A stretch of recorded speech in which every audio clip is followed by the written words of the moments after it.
In 1972, a man sitting inside a CIA lab described the inside of a Soviet submarine down to exact details without ever leaving his chair. He didn't guess. He didn't hack. He saw it. They called it remote viewing. And at first, it sounded like science fiction. But after 2 decades of classified experiments, the results were undeniable. Your mind isn't trapped in your body. It can reach across space, and it can pierce through time. Mainstream science laughed. The media ignored it.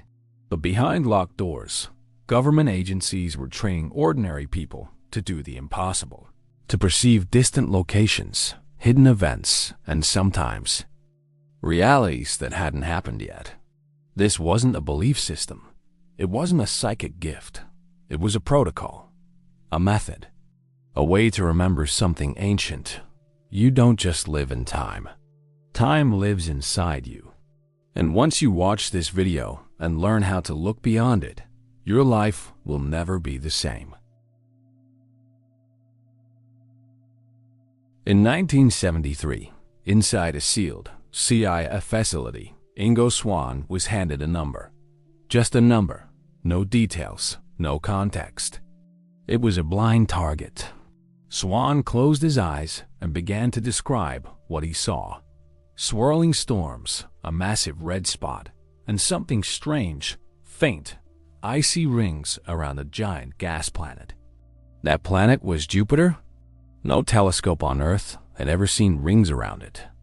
But months later, when Pioneer 10 sent back its first close-up images from space, the rings were there, exactly as he described.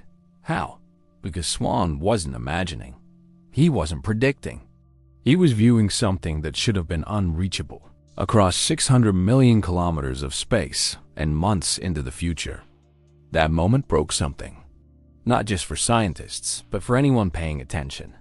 Because if consciousness can access that, then what is consciousness really? And what does that say about time? Let's get honest. Time rules your life.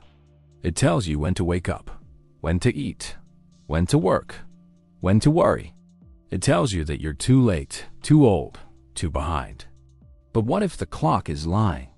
Because according to decades of remote viewing experiments, from CIA labs to civilian studies, time is not a straight line you walk along. It's a framework your brain overlays on reality. But consciousness? It doesn't move through time. It sees across it. Here's how to imagine it. Picture yourself in a movie theater. The film plays out across the screen, one frame at a time. That's life as most people know it. But your consciousness is not in the movie. It's in the projector. It doesn't follow the story. It contains the story. That's why trained viewers have accurately described hidden military installations, secret codes, and even personal memories, none of which they had access to physically. Because they weren't traveling through time. They were stepping outside it. Not metaphorically. Literally. This is what physicist Russell Targ called non-local awareness. The idea that consciousness is not stuck inside your head, or your body, or the present moment. It is already connected to every time and every place. And when you quiet the mind long enough, that connection starts to bleed through. You begin receiving impressions before logic interferes. You see the shape of a location you've never visited, the feeling of a future event not yet lived. And you start asking, if I can access this, what else is possible? But let's push deeper. If time is just a lens, what else in your life was shaped by illusion? What decisions have you made because you thought you were running out of time? What dreams have you buried because they seemed too late? What part of you stopped believing in magic because the clock said, grow up? Remote viewing isn't just about learning to see. It's about learning what to stop believing. And once you glimpse beyond the illusion, even once, it leaves a mark. You can't pretend anymore. You stop looking at your watch the same way. You stop believing that tomorrow is far away. You stop thinking the past is gone. Because now, you know, time is not the prison. It's the veil. And consciousness, was never inside it. The moment you see past it, something ancient wakes up. And you don't just learn something new, you lose something old, the comfort of certainty, the myth of the clock, and the question becomes, not what time is it, but what's already known that I've forgotten. In one recorded session, a blindfolded viewer was handed a number, 9023. No photo, no location, just 4 digits. 30 minutes later, they described a sandstorm, thick air, heat rising off stone walls, military vehicles, a perimeter. Weeks later, the CIA confirmed that a remote desert fortress, thousands of miles away, perfectly matched the drawing. How? The answer isn't in some mystical ability. It's in the absence of interference. Remote viewing isn't about trying harder. It's about becoming still enough to let the signal through. Step 1. Quiet the internal commentary. Before every session, viewers weren't told to concentrate. They were told to let go. One man used a single breath. In, out, until the mind stopped chasing thoughts. He called it becoming a mirror. The goal wasn't focus. The goal was silence. Because the signal was always there. It was the noise that blocked it. Step 2. Stay blind. Ingo Swann would sit with a clipboard and a number like 3,347. That was it. No hint, no mission briefing. And yet, what emerged would echo hidden sites, bunkers, labs, even alien terrain. The less he knew, the clearer it became, because logic only gets in the way. Step 3. Let impressions rise. One woman drew messy spirals and jagged peaks. No explanation, just a feeling. The target? Mount Fuji. The mind didn't understand it, but her awareness received it. That's the paradox. If you wait for certainty, you'll miss the signal. The practice is about noticing before it makes sense. Step 4. Sketch and describe without thinking. Forget art. This is resonance. Your hand becomes a translator. Scribbles turn into maps. Curves become buildings. Feelings become texture. The raw material doesn't need interpretation. That comes later. For now, you simply allow. Step 5. End clean. When the impressions fade, you stop. You don't chase. You don't decode. You honor the window and then close it. Only later do you compare your data to the actual target. This moment is where belief breaks. Because even a fragment of accuracy, a line, a shape, a word, is enough to shatter the illusion of separation. But here's the twist. The shock wasn't how accurate the viewers were. It was how ordinary they were. No psychic robes. No secret chants. Just notebooks, pencils, and the willingness to be quiet.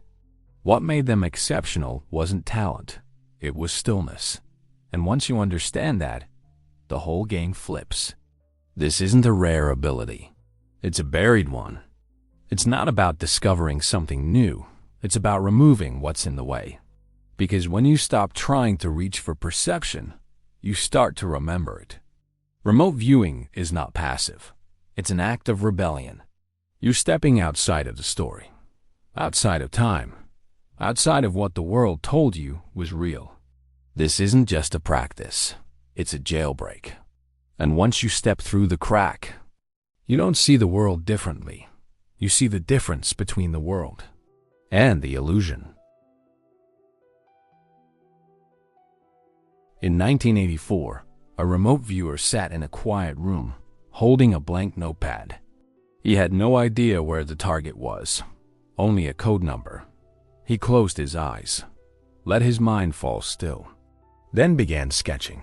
A couch with cracked yellow fabric, a humming noise like a refrigerator, a woman holding a child in a faded photograph on the wall.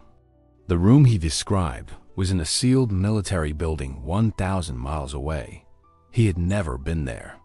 No one told him what to look for, but every detail was correct. That moment wasn't just strange. It was impossible, unless you abandon the idea that perception is local. That awareness only flows through the five senses. Because what that session proved is that your mind is already connected to everything. And this is the real secret. Consciousness isn't inside you. You are inside it. Think of it like Wi-Fi. You don't create the signal. You receive it. Your brain isn't a generator. It's a tuner. The signal is already everywhere, already holding every place, every time, every possibility. The only question is, are you clear enough to tune in? Physicist Russell Targ called this non-local awareness, meaning your consciousness is not locked to a location. It can access what we call past, future, or distant spaces, because at a deeper level, they're not separate at all. Mystics described the same thing long before satellites or studies. Tibetan Dzogchen masters spoke of the natural state, a pure, infinite awareness that holds all appearances like reflections in still water. Ancient seers called it the Akashic field, the book of life, the dreaming. The names differ, but the experience is the same. When you practice remote viewing, you're not going anywhere. You're shifting focus from the noise of personal thought to the deeper signal that was always there. You don't force it. You let it emerge. You may receive fragments, a color, a motion, a word, a sensation. They don't come in sentences. They don't arrive in language. The field speaks in pattern, vibration, emotion. And the moment you stop filtering it through logic, it becomes clear. And here's the twist. It's not just about targets and places. Because this field doesn't only contain information. It contains you, the real you, the unconditioned, undivided you that's never been touched by time. This is why long-term remote viewers, even those trained for military use, often reported spontaneous spiritual shifts. Some began accessing deeply symbolic imagery. Others described contact with intelligences or archetypes that felt beyond this world. Because the deeper you go into the field, the less you're just gathering data, and the more you're meeting yourself. And if everything already exists in the same present awareness, then is your future already here? And are you just remembering it? The more you touch the field, the more those questions stop feeling hypothetical, because you start to feel it too. That strange déjà vu, that dreamlike clarity, that sense that you already knew, you just hadn't seen it yet. And the more you trust it, the more the world rearranges itself around you. Not because you changed it, but because you finally tuned into what was always there. You've been searching for something outside you, a breakthrough, a sign, a skill, a truth, but the signal was never distant. You were the transmitter all along, and what you're seeing is yourself reflected in the field.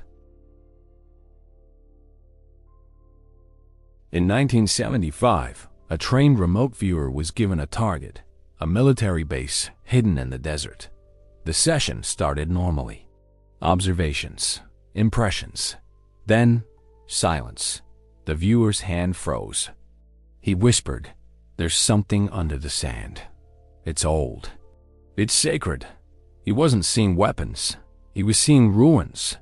Buried, forgotten, and somehow familiar. The analyst dismissed it. Off target, irrelevant.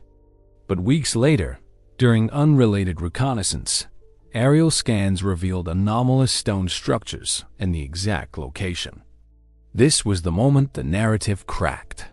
Because remote viewing wasn't supposed to uncover ancient memory. It was supposed to deliver actionable intelligence, coordinates, blueprints, threats. But the deeper the viewers went, the stranger the data became. They started describing places that didn't exist on maps, but pulsed with history. They reported symbols they had no way of knowing, matching sacred languages from long-lost cultures. One viewer cried after a session, saying he felt the sorrow of a battlefield from centuries ago. No one told him the target had been a war memorial. And that's when something unexpected began to emerge. The viewers weren't just perceiving physical locations. They were tapping into meaning, emotion, memory, layers of reality that couldn't be explained by geography or physics. The program leads tried to suppress it. Too abstract, too spiritual. But the data kept breaking form. Sessions spiraled beyond the target. People saw fragments of what looked like other lives. Some described contact with intelligences they couldn't name. Others came back shaken, not because they missed the mark, but because they saw too much. Everything changed when they realized the data wasn't just informational. It was transformational. Russell Targ, one of the founding scientists of the program, eventually left the world of black budgets and government labs and turned toward Jogjen, a Tibetan practice of pure awareness. He no longer saw remote viewing as a skill. He saw it as a doorway, one that opened not to places, but to the part of you that was never divided from anything. The CIA never planned for that. They wanted maps, not meaning. But the deeper the viewers went, the harder it became to stay the same. Because if space and time don't limit perception, what limits the self? The story stopped being about intelligence gathering. It became a mythic journey from seeing locations to seeing through the illusion of location itself. Remote viewing started as a weapon, but it became a mirror. And the reflection wasn't always comforting. The viewers began to sense they weren't just accessing data. They were remembering, not facts, but something older, something that knew them. The CIA thought they were mapping the enemy, but what they opened was a doorway into the forgotten. Not just forgotten targets, forgotten memory, forgotten mind, forgotten self. And once you glimpse that, you can't go back. What if right now, without context, without trying, you could sketch a place you've never seen and get it right? Not by guessing, not by imagining, but because something deeper already knew. That's not theory. That's the experience viewers have reported again and again, not after years of training, but after one moment of true stillness. One beginner once sketched sharp cliffs, crashing waves, and a thin white curve like a hook. She thought it made no sense, until the target was revealed. A lighthouse on the Irish coast. No background, no psychic claims, just quiet and trust. So what actually happens when you try this? You sit down, no phone, no distractions, just you and the breath. You're handed a number. Could be 7,216, could be 4,403. It means nothing to your mind, and that's the point. The moment you try to figure it out, you've already lost the signal. So instead, you drop into stillness. The mind starts to reach. Let it. Then let go. Beneath the thinking, beneath the doubting, something flickers. You don't know what it is, but maybe there's a shape, a feeling, something tall, cold, wide. A sound, maybe rushing water, maybe silence. You don't label it. You just let your hand move, not to draw, to translate. Lines appear, words come, circles, edges, something jagged. You don't know what it means yet. You're not supposed to. Your job isn't to understand. Your job is to receive before your brain gets in the way. And just when you think it's all nonsense, you compare it to the target, and it clicks. That's the moment, the rupture. The moment your logic says, this shouldn't be possible, and your deeper self whispers, it's not just possible. It's already yours. You're not conjuring something new. You're removing the interference. This isn't about being gifted. It's about being quiet.